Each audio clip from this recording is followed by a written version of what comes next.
You gotta go, man. You just have to go. Never wait on the right time, because the right time ain't ever coming. Beast mode, it's a lifestyle that becomes your nature. We all know these people who spend the whole year doing nothing, sitting still. And then all of a sudden, for 3 weeks out of the year, they suddenly spring into action and things start moving, results start coming in. And right when you think you might be looking at a different person, they go right back to where they were 3 weeks before and stay there for another year. These are the New Year resolution beach body people. These are the people who want to lose the weight. They talk about losing the weight, buy the gear to lose the weight, get a membership, get into position to lose the weight, but quit because training is at 5:30 in the morning. Everybody wants to be a millionaire. Everybody wants to be the top of the top until it's time to do what Phenomenal does.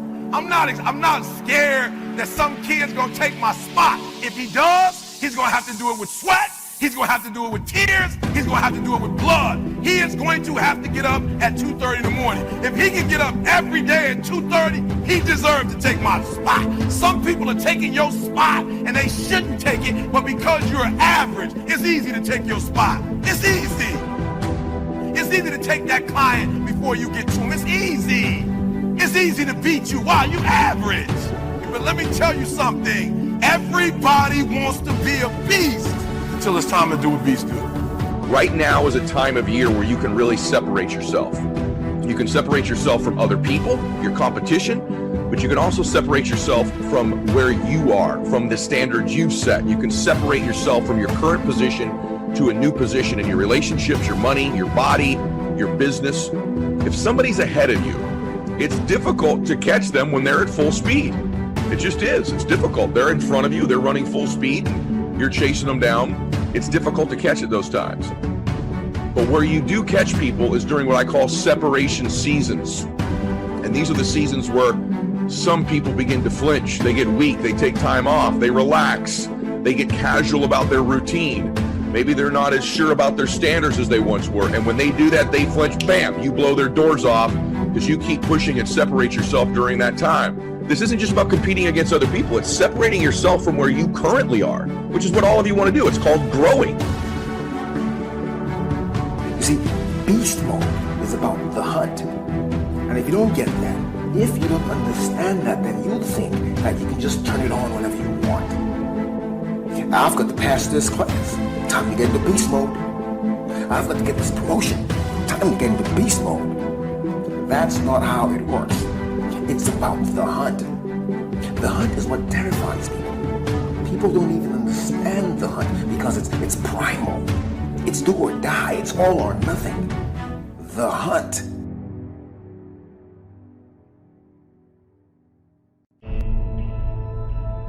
Why is it you can give someone everything? Support, encouragement, education, money, opportunity.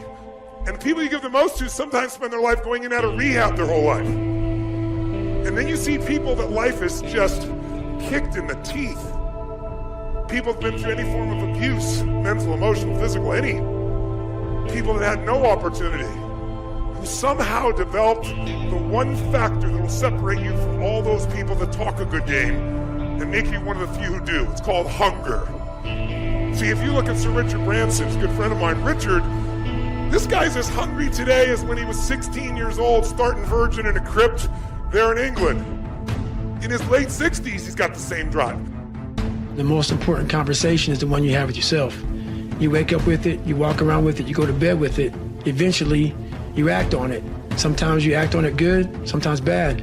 You gotta change the internal dialogue. Until you change the internal dialogue in your head, until you callous over the victim's mentality, that the world is out to get you because of you are the only, you gotta change that shit, man. And if you keep that mentality, you're gonna stay in the same exact spot that you're in. You're not gonna drop 42 pounds in one season. That's gonna take some endurance. You're not going to become your best self all by yourself. That's going to take some collaboration. So stop trying to be a beast for a week and realize that it's about a lifestyle. You live it day in and day out. And when you practice that long enough, it becomes your nature. In life, we really will never exceed what we believe we're worth. We just never will. And so if you can begin to do things you think other people aren't willing to do, or maybe do things the former you weren't willing to do, you begin to believe that the new you deserves things other people won't get, and the new you deserves to get things the former you didn't get either. And so this is why this season is so critical. And I've stacked up maybe 30 straight separation seasons. There's other ones. There's summertime, right? There's times like that. But right now is the big one. You all know what I'm talking about, right? Everyone gets kind of casual. Everyone slows down. And one day turns into 3 days, turns into 4 days. You know, Christmas is a holiday. It's not a hol-a-month. New Year's Eve is a holiday, not a hol-a-month or a hol-a-week. But people keep taking these hol-a-weeks and hol-a-months this time of year, and it's when you get them. It's when you get the former you. It's when this new version of you emerges. And so take advantage of this season. It's the greatest of all seasons. And I can tell you it's one of the reasons why, if I do have some good things going on in my life, is I separated during this time. I separated from the old me, and I separated from my competition.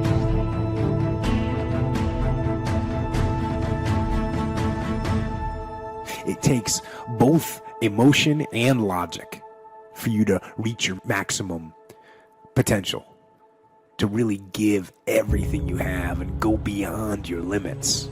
So when it doesn't make sense, logical sense to go on, that's when you got to use your emotion. That's when you got to use that anger, that frustration, that fear to push yourself harder, to push yourself to say, I don't stop. So you fight the weak emotions with the power of logic, and you fight the weakness of logic with the power of emotions. And in the balance of those two,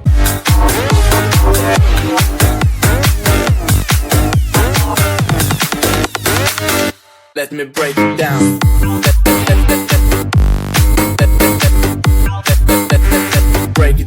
Break it down.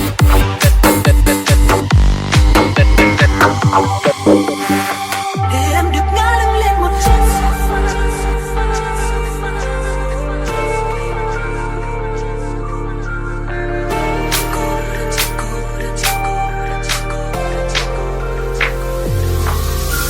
Cô đơn trên sofa, con tim như tan rã, dẫn lối em trôi theo một khúc ca buồn.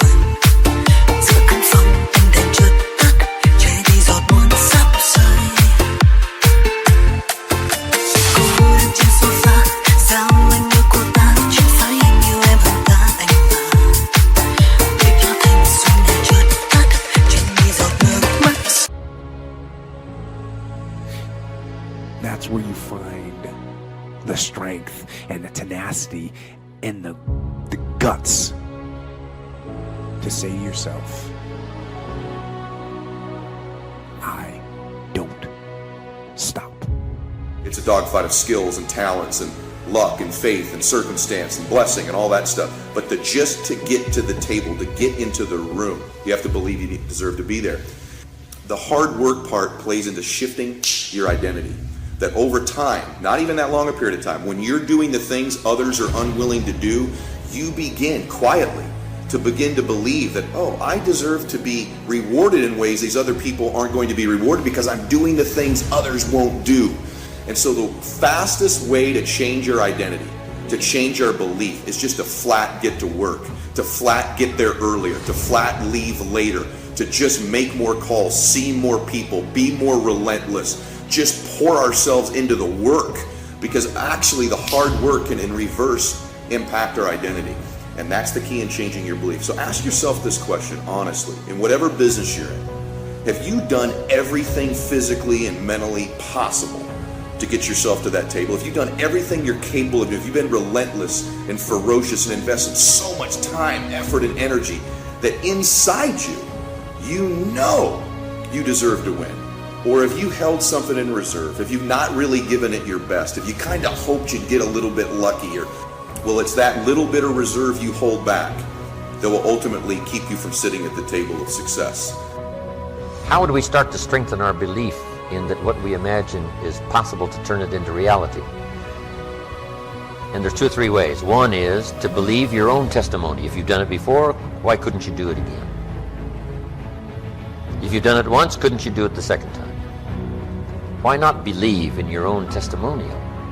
I was rich by age 31 and broke by age 33. You know, I lost the money, but I didn't lose the skills. And that's what's important about personal development. You can lose the money, but not the skills, so who cares about the money? Unless it's getting late, right? And you're like 90. Everybody's life and everybody's source. We gotta keep on dancing. Moving on and out. Still the more we're moving up the end of well. To the beat of the desert.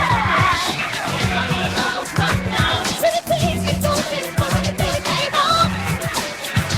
So let myself be silent and miss yourself. Never want to go to the light. Just shine light. One shine light. Let it go. Show us what we're strong side. It's alright. We're down to full and night. Hey, hey, yeah. It's taking my heart night.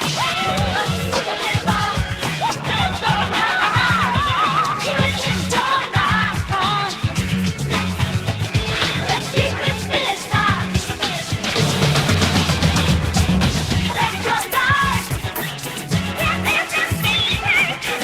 And, you know, it's a little difficult to go back to the streets, but hey, once you've got the skills, you own the skills. So we start with imagination, which is almost real. I mean, it's not real yet. It's not tangible yet, but it's almost real. Now we move to faith, to believe that what we imagine is possible. So we study our own testimony. If we've done it before, we can do it again. Here's what else we study. Other testimonials of somebody who did it. Somebody that built a hotel said, yes, I started with some plans, finally believed it was possible, and here it is. You say, well, if it's possible for one, it's possible for another. In fact, sometimes when we hear the testimonial, here's how they finish. If I can do it, you can do it. See, that's a classic testimonial that gives us now what we call faith. Faith is generated by what we hear, the vocabulary of what we hear, the vocabulary of what we read. That generates faith, to believe that it's possible. Now, faith is not reality. You can't say faith is nothing, because it affects. It's like radiation. To us, it's nothing because it can't be seen. But radiation is so powerful, it can kill you. Right? You can't see it, but it has an incredible effect. And that's true of faith. Faith can't be seen, but it has an incredible effect on your attitude, on your behavior, on your disciplines, on your work for the day, and all the rest. So faith is tangible in that sense, that it affects the emotions, it affects the drive. It's called the unseen magic. But now here's what we do with faith and imagination. We deposit it in disciplines and activity. Imagination, without the activity to translate it into reality, serves no purpose. But wisdom and faith, deposited in activity, creates reality. The reality of a career, the reality of a hotel that wasn't there.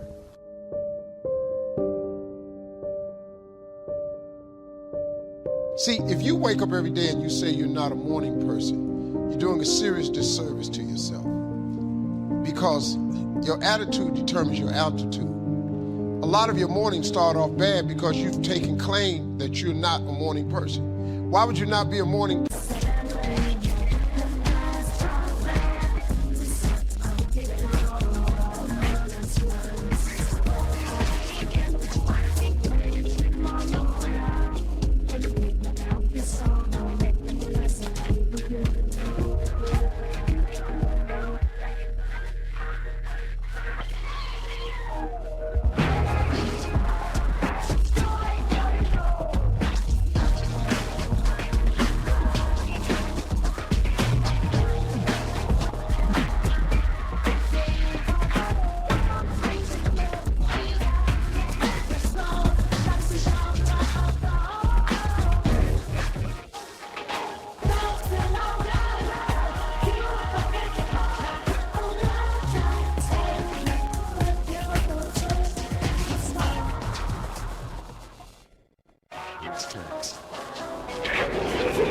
Person when the whole goal is to wake up every morning.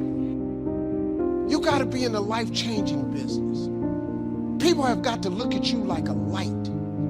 Something should be in you that shows other people that there's hope. You don't know this about yourself, but you're gonna be that person one day. And you gotta start preparing for what you wanna be. At least let God know you're glad you're alive. If you don't let nobody else, you don't know it, but you're gonna be a light one day. And people gonna look to you for that light. I believe in winning the battle against yourself, because there's a lot of things you can control. When you wake up, I talk about making your bed. Make your bed, make sure your house is clean, make sure you get your breakfast, make sure you shower, shave, whatever you're doing, control that. Don't hit the snooze button. All these things are very important. That's been told a lot of times. Why don't you hit the snooze button? Because you wake up already failing. You're already behind the power curve. So what happens when you hit the snooze button? You may not make your bed. You may not pick the right clothes out in the morning time. So that's the mindset that I think it's important to bring with you every day you go, everywhere you go in life. Time is the inexplicable raw material of everything. With it, all is possible. Without it, nothing. The supply of time is truly a daily miracle, an affair genuinely astonishing when one examines it. You wake up in the morning and lo, your purse is magically filled with 24 hours of the unmanufactured tissue of the universe of your life. It is yours. It is the most precious of possessions. No one can take it from you. It is unstealable. And no one receives either more or less than you receive. In the realm of time, there is no aristocracy of wealth and no aristocracy of intellect. Genius is never rewarded by even an extra hour a day. And there is no punishment. Waste your infinitely previous commodity as much as you will, and the supply will never be withheld from you. You cannot waste tomorrow. It is kept for you. You cannot waste the next hour. It is kept for you. I have said the affair was a genuine miracle. Is it not? You have to live on this 24 hours of daily time.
Out of it, you have to spend health, pleasure, money, content, respect, and the evolution of your immortal soul. Its right use, its most effective use, is a matter of the highest urgency and of the most thrilling actuality. All depends on that.